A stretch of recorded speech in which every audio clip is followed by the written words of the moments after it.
আসসালামু আলাইকুম। আজকে হজরত আবু বকর রাদিয়াল্লাহু আনহুর জীবনের একটি অসাধারণ ঘটনা বলি, যা রাসূল সাল্লাল্লাহু আলাইহি ওয়াসাল্লামের প্রতি গভীর ভালোবাসা, সাহসিকতা এবং আত্মত্যাগের এক উজ্জ্বল দৃষ্টান্ত। মক যখন মক্কার কাফেরেরা রাসূল সাল্লাল্লাহু আলাইহি ওয়াসাল্লামকে হত্যা করার পরিকল্পনা করছিল, তখন তিনি আল্লাহর নির্দেশে মদিনায় হিজরত করার সিদ্ধান্ত নেন। এই মহান ও বিপদসংকুল যাত্রায় তার একমাত্র সঙ্গী ছিলেন হজরত আবু বকর রাদিয়াল্লাহু আনহু। মক্কা থেকে বেরিয়ে তারা দুজন মদিনার দিকে না গিয়ে মদিনার বিপরীত দিকে অর্থাৎ শাওর পর্বতের একটি গুহায় আশ্রয় নেন, যাতে শত্রুরা তাদের খুঁজে না পায়।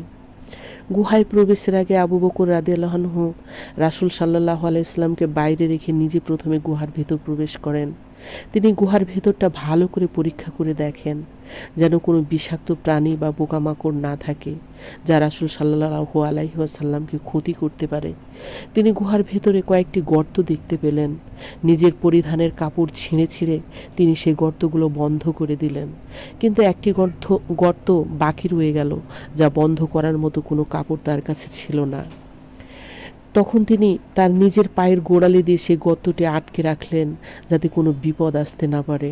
এরপর তিনি রাসূল সাল্লাল্লাহু আলাইহি ওয়াসাল্লামকে ভেতরে আসার জন্য বললেন। রাসূল সাল্লাল্লাহু আলাইহি ওয়াসাল্লাম ভেতরে প্রবেশ করে আবু বকর রাদিয়াল্লাহু আনহুর কোলে মাথা রেখে ঘুমিয়ে পড়লেন, কারণ তারা ভীষণভাবে ক্লান্ত ছিলেন। এ সময় সেই গর্তের ভেতর থেকে একটি বিষধর সাপ আবু বকর রাদিয়াল্লাহু আনহুর পায়ের গোড়ালিতে কামড় দেয়।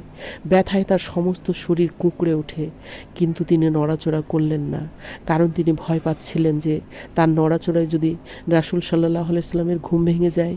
তীব্র যন্ত্রণায় তার চোখ থেকে অশ্রু গড়িয়ে পড়ল রাসূল সাল্লাল্লাহু আলাইহি সাল্লামের চেহারা মোবারকের উপর। রাসূলুল্লাহর ঘুম ভেঙে তিনি জেগে উঠলেন, বললেন, হে আবু বকর, কি হয়েছে?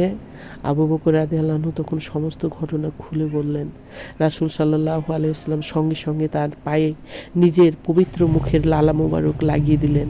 মুহূর্তে আবু বকর রাদিয়াল্লাহু আনহুর ব্যথা সম্পূর্ণ চলে গেল। এই ঘটনা থেকে আমরা শিখতে পারি যে হযরত আবু বকর রাদিয়াল্লাহু আনহু এর কাছে রাসূল সাল্লাল্লাহু আলাইহি ওয়াসাল্লামের নিরাপত্তা তার জীবনের চেয়েও কতখানি মূল্যবান ছিল।